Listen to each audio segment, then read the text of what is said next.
इस घर में आज पहली बार रौनक की माँ काम करने आई थी। वो बगल की बस्ती में रहती थी, जिसने काम तय कर दिया था और तुरंत काम पर आने को कहा, क्योंकि इस घर का मालिक बहुत गुस्सैल और गर्म खून वाला है। इसलिए भले ही वो बहुत जल्दी आने को तैयार हो गई, पर घर का सब कुछ संभाल कर आते आते थोड़ा लेट हो गई। डर के मारे रौनक की माँ का शरीर ठंडा हो रहा था। रौनक की माँ ने पहले दिन ही देर कर दी थी और हांफते हुए दरवाजे की घंटी बजाई। श्रीमती रूही ने दरवाजा खोला। रौनक की माँ को देखकर वो मूड में बोली, क्या पहले दिन से ही लेट आने लगी हो? सुनो, 3 दिन लेट होने पर 1 दिन की तनख्वाह काट ली जाएगी। ये सुनते ही रौनक की माँ परेशान हो गई। रौनक की माँ ने कहा, मामी जी माफ कर दीजिए, अब और देर नहीं होगी, अब आप मुझे काम समझा दीजिए। श्रीमती रूही ने फिर गुस्से में कहा, इस घर में काम करने के कई नियम हैं, चीजें नष्ट नहीं होनी चाहिए। अगर ऐसा कुछ होता है तो ये भी तनख्वाह से काट लिया जाएगा। श्रीमती रूही जी की बात खत्म होते ही उनकी बेटी दीप्ति आ गई। दीप्ति 7-8 साल की है, छोटी है, फिर भी उसने अपनी माँ से कहा, आप उसे क्यों डांट रही हैं? वो हमारे घर में नई है। बच्ची की बातें सुनकर रौनक की माँ को थोड़ी शांति हुई। श्रीमती रूही ने अपनी बेटी को चुप रहने के लिए कहा। दीप्ति अपनी माँ की बात पर चुप हो गई। रौनक की माँ सोच रही थी, इस घर में कैसे काम करें, इतना सख्त नियम है। मैडम बहुत गुस्से वाली है। श्रीमती रूही ने कहा, तुम्हारी छुट्टी सिर्फ रात के लिए है, मेरे ऑफिस से लौटने तक घर पर ही रहोगी। ठीक है मालकिन, आप काम समझा दीजिए। उसने एक लंबी सांस ली और बोली, और क्या करूं, मुझे घर तो चलाना है ना। मिसेस रूही चाय पीने लगी और बेटी को दुलार कर ऑफिस चली गई। कब दोपहर से शाम हो गई, रौनक की माँ को पता ही नहीं चला। नन्ही दीप्ति दोपहर को उठती है और कहती है, बुआ अभी तुम काम कर रही हो, जाओ मम्मी के आने से पहले थोड़ा आराम कर लो।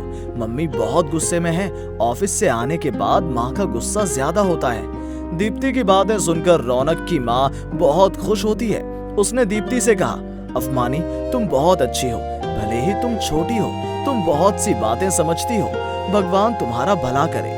बुआ जो दूसरे घर में काम करती है, क्या तुमने शाम का नाश्ता बनाया है? चलो साथ में नाश्ता करते हैं। पर बेटी मैंने अभी तक दोपहर का नाश्ता ही नहीं किया है, मुझे पता ही नहीं चला कि कब काम करते हुए शाम हो चुकी है। अच्छा बेटी रुको, मैं तुम्हारा नाश्ता बनाकर लाती हूँ। क्या तुमने अभी तक दोपहर का खाना नहीं खाया? मुझे नाश्ते की जरूरत नहीं है, जाओ और इसे पहले खा लो।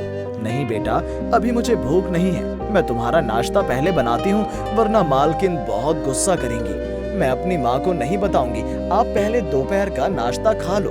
रौनक की माँ खाना खाने बैठी। वो डर डर कर कुछ चावल की सब्जी लेती है और दीप्ति थाली देखती है और जाकर और चावल ले आती है और बोली, पेट भर के खाओ और कभी भूखे मत रहना, समय पर खाना खाना। खाना खाने के बाद दोनों ड्राइंग रूम में बैठकर बातें करते हैं। शाम को कॉलिंग बेल बजती है। रौनक की माँ ने दरवाजा खोला। श्रीमती रूही घर में प्रवेश करते ही और भारी स्वर में कहने लगी, एक कप चाय लाओ। क्या तुमने दीप्ति का नाश्ता बनाया था? कुछ भी कहने से पहले दीप्ति ने कहा, हाँ माँ, मैंने खाना खाया, फिर मैंने होमवर्क किया। बुआ बहुत अच्छी हैं, मेरा बहुत ख्याल रखती हैं। रौनक की माँ चाय ले आई। श्रीमती रूही के हाथों में देकर कहा, अब मैं चलती हूँ, मैंने रात का सारा काम कर दिया है। ज्यादा रात हो गई तो घर जाने में डर लगता है, मैं तो बस अभी आई हूँ। पहले देखने तो दो कि तुमने पूरा दिन क्या किया, आपने कैसा काम किया है। इधर बाहर अंधेरा देखकर बुआ रौनक के लिए बहुत चिंतित हो गई। फिर भी वो इधर है, कोई बात नहीं, आप देख लीजिए। श्रीमती रूही घर के चारों ओर घूमने लगी और रौनक की माँ उनके पीछे डरी हुई चलने लगी। कहीं कुछ गलती तो नहीं हो गई। श्रीमती रूही ड्राइंग रूम में आती हैं और दीप्ति कहती है, आपको पता है अम्मू, बुआ ने सारा काम किया है और मेरे साथ भी खेली है। श्रीमती रूही अब कहती है, ठीक है जाओ, कल सुबह जल्दी आ जाना। ठीक है जी मैडम कहकर वो चली जाती है। अगली सुबह दरवाजे की घंटी बजी। वो आज पिछले दिन की बातें याद करते ही जल्दी आ गई। आज साहिब ने खुद दरवाजा खोला।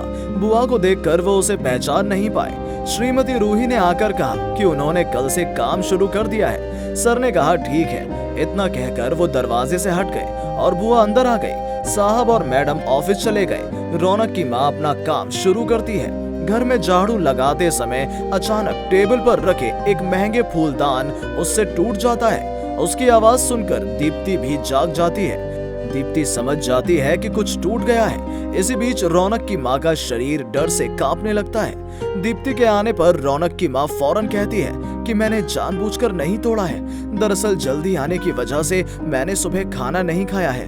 खाना न खाने की वजह से सिर घूम रहा है और गलती से धक्का लग गया। सब कुछ सुनकर दीप्ति गुस्सा करती है। रौनक की माँ अधिक डर जाती है, शरीर अधिक कांपने लगता है। दीप्ति फिर धमकी भरे लहजे में कहती है, इतनी देर हो गई, आप बिना नाश्ता किए क्यों काम कर रही हैं? दीप्ति की बात सुनकर रौनक की माँ को थोड़ी शांति मिली।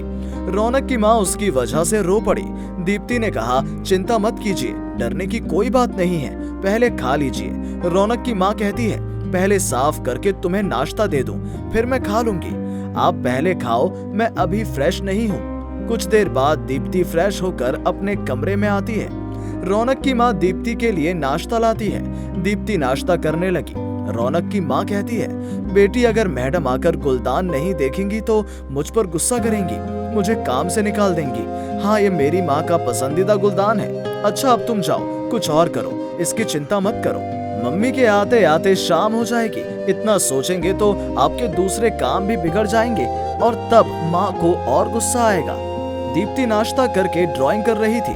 स्कूल बंद होने के कारण वो सारा समय घर पर ही इन कामों को करने में बिताती है। करीब 11 बजे दीप्ति अपने चाचा को बुलाती है और उसे अपने घर आने के लिए कहती है। 10 मिनट बाद उसके चाचा आए। दीप्ति ने नानू का घर उसके घर के सामने सड़क के उस पार था।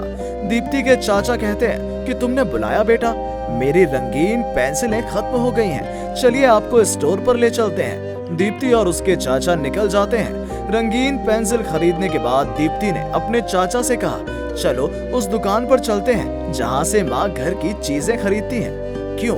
चलो, इसकी जरूरत है। दीप्ति उस दुकान पर गई और फूलदान खरीदा जिसे रौनक की माँ ने सुबह तोड़ दिया था। दीप्ति के चाचा कहते हैं कि तुमने इसे क्यों खरीदा?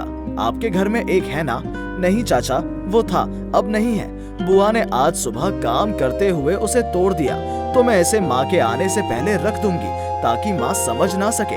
आप जानते हैं अंकल, बुआ डर के मारे रो रही थी।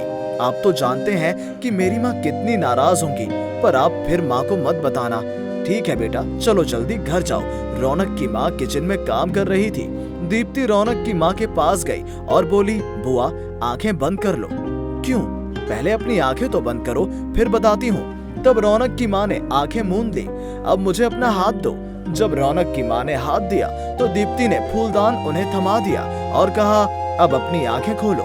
रौनक की माँ हाथ में फूलदान देखकर हैरान रह गई और बोली, मैंने तोड़ा तो तुमने इसे कैसे ठीक किया? मैंने ठीक कर दिया, जाओ और इसे वापस रख दो। वो तो टूट चुका था, तुमने ठीक कैसे किया और कब किया? ये मेरा जादू है, तुम नहीं समझोगी। और सुनो, माँ से फूलदान के बारे में कुछ मत कहना, तब माँ को पता नहीं चलेगा कि फूलदान टूट गया था। रौनक की माँ को जल्द ही एहसास हो गया कि ये नया खरीदा गया है, यानी उसने इसे तब खरीदा था जब वो अपने चाचा के साथ बाहर गई थी। रौनक की माँ ने दीप्ति को गले लगा लिया और कहा, बेटी तुम बहुत अच्छी हो, भगवान तुम्हारा भला करे। सिर्फ मेरे लिए दुआ करने से काम नहीं चलेगा, माँ के लिए भी दुआ करो, भगवान मेरी माँ का गुस्सा कम करे। रौनक की माँ दीप्ति को गले लगाकर अपनी आंखें पोंछती है और कहती है कि मैं तुम्हारी माँ के लिए भी दुआ करती हूँ ताकि भगवान आपकी माँ का गुस्सा कम करे।